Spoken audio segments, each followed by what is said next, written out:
Қайырлы күн оқушылар, бүгінгі біздің өтетін тақырыбымыз үшбұрыш және оның түрлері, үшбұрыштың биссектрисасы, медианасы, биіктігі және үшбұрыштар кеңдігінің белгілері. Енді біз сіздермен үшбұрыштың анықтамасымен танысақ. Үшбұрыш дегеніміз бұл бізде бір түзудің бойында жатпайтын үш нүктеден және үш кесіндіден тұратын фигура. Үшбұрыштың бізде үш төбесі бар. Бұл төбелер бізде А, Б, С төбелері және АБ, БС, АС қабырғаларынан тұрады. Үшбұрыштың бізде ішкі бұрыштары бар. Альфа бұрышы, бета және гамма.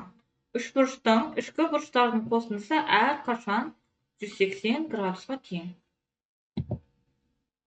Үшбұрыштың биссектрисасы. Үшбұрыштың биссектрисасы деген бұл бізде үшбұрыштың төбесінен шығып, сол төбедегі бұрышты теңдей екіге бөлетін кесінді. Және де үшбұрыштың биссектрисасының өзіндік қатынасы бар, яғни АБ бөлінген БС тең болады БК кесіндісі арқылы пайда болған АК және АСының қатынасына. Егер сізге есептің шартында биссектрисаның ұзындығын тап дейтін болса, яғни БК тең болады АБ көбейтілген БС азайтылған АК көбейтілген КСның көбейтіндісіне. Енді біз сіздермен үшбұрыштың медианасымен танысамыз. Үшбұрыштың медианасы дегеніміз бұл бізде үшбұрыштың бір төбесінен шығып, қарсы жатқан қабырғаны теңдей екіге бөлетін кесінді. Яғни АН тең болады НС.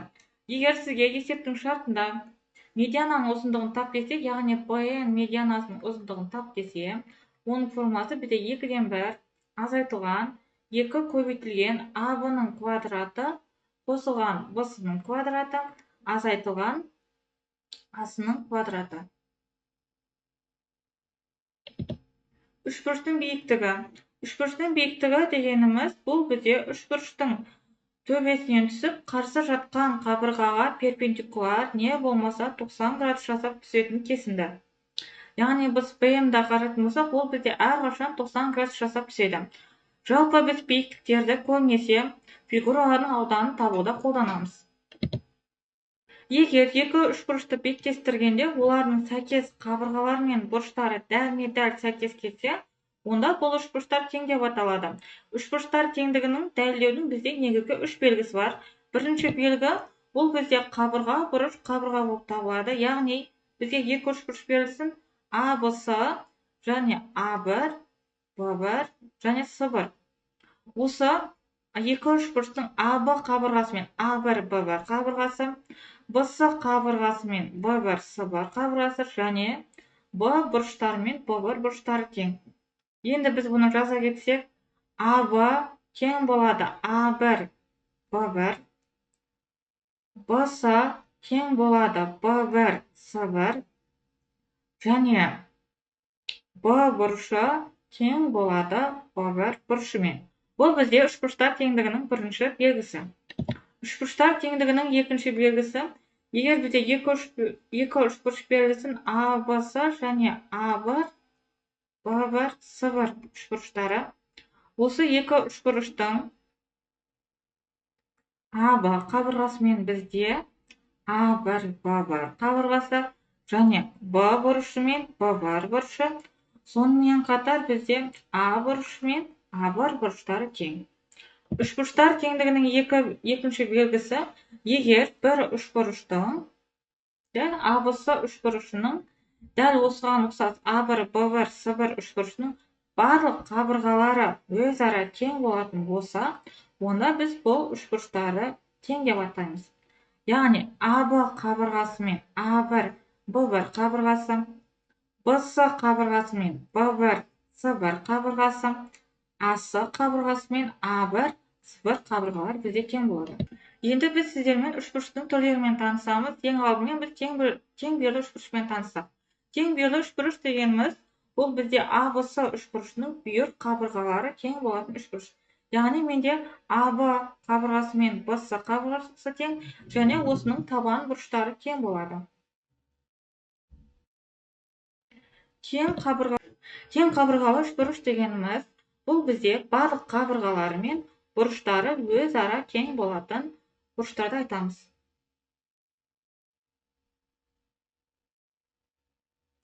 Яғни менде А бар тең болады B-сыға, тең болады A-сыға. Және бұның барлық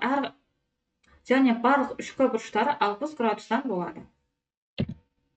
Тең белі үшбұрыштың табан бұрышы 50 градусқа тең, төбе бұрышын табыңыз дейді. Мынау бізде А, Б, С үшбұрышы болса, бізге Б төбесінің бұрышын табыңыз деп жатыр. Яғни А бұрышы 50 градус болатын болса, С бұрышы да бізде 50 градус болады. Онда бізде білеміз үшбұрыштың үшкі бұрыштарының қосындысы, яғни А бұрышы қосылған Б бұрышы қосылған С бұрышы тең болады 180 градус болса, және А бұрышы мен С бұрышы 50 градус болса, 50 қосылған Б бұрышы тең болады 180. Сонда 100 қосылған Б бұрышы тең болады 180. Б бұрышы бұл бізде 180 азайтылған 100. Яғни Б бұрышы менде 80 градусқа тең болады. Тең белі үшбұрыштың бүйір қабырғасы 6 см, ал табаны бүйір қабырғасынан 3 есе кем. Үшбұрыштың периметрін табыңыз. Ең алдымен есептің берілген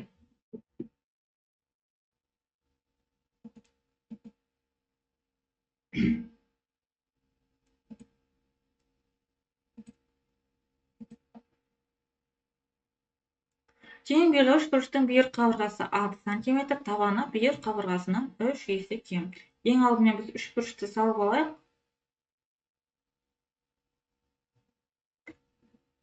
Яғни А, Б, С болатын болса, бізде АБ қабырғасы 6,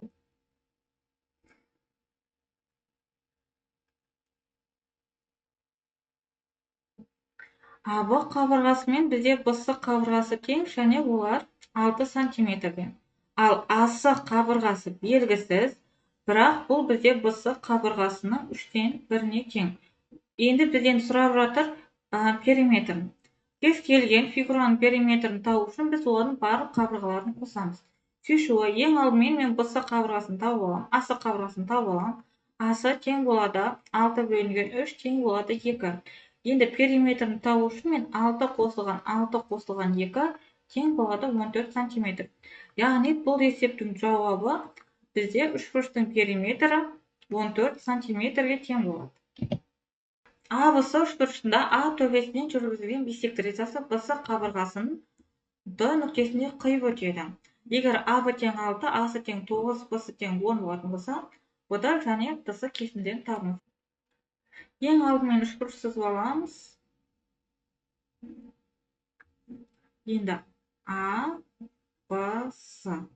Мына жерде бізде Б-да биссектрисасы өтеді. Енді есептің берілгенін жазатын болсақ, берілгені АБ бұл бізде 6 см-ге тең. АС 9 см-ге тең. Ал БС бұл бізде 10 см-ге тең. Бізден сұрап жатыр АД және ДС-ның ұзындығын. Егер де біз биссектрисаның теңдігін ескертсек, АБ бөлінген БС тең болады АД бөлінген ДС-ға. Сонда бізде АБ-ларымыз біздің 6 бөлінген 9 тең болады АД бөлінген ДС. Және бұларды бүйтіп жай өлшеу негізгі қасиетімен қысқартып алатын болсам, 2-ден 3 тең болады АД бөлінген ДС.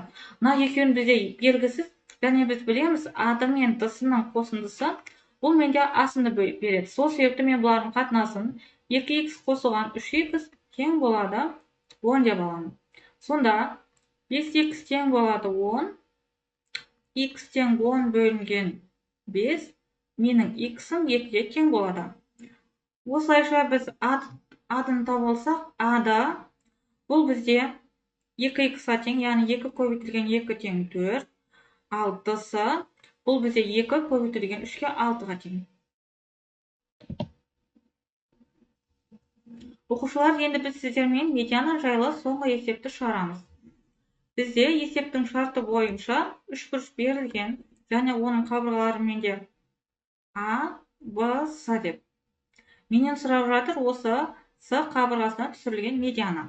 А қабырғасы менде 8 см, Б қабырғасы менде 15 см, ал С қабырғасы менде 17 см. Endi bizden surab жатыр medianaсын. Endi biz sizlerмен S кабыргасына түсірілген үшбұрыштың медианасын табамыз. Ең алдымен формуласын жазайық. 2-ден 1 түбір асты 2 көбейтілген а квадрат қосылған б квадрат азайтылған с квадрат.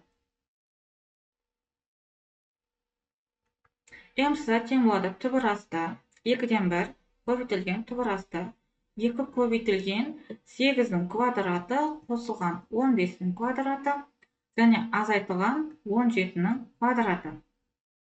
Biz mınaның бәрін есептеп алатын болсақ, яғни 2-ден 1 түбір асты 2 көбейтілген 64-ке 225-ті қосатын болсақ 289, ал 17-ның квадраты ол бізде 289.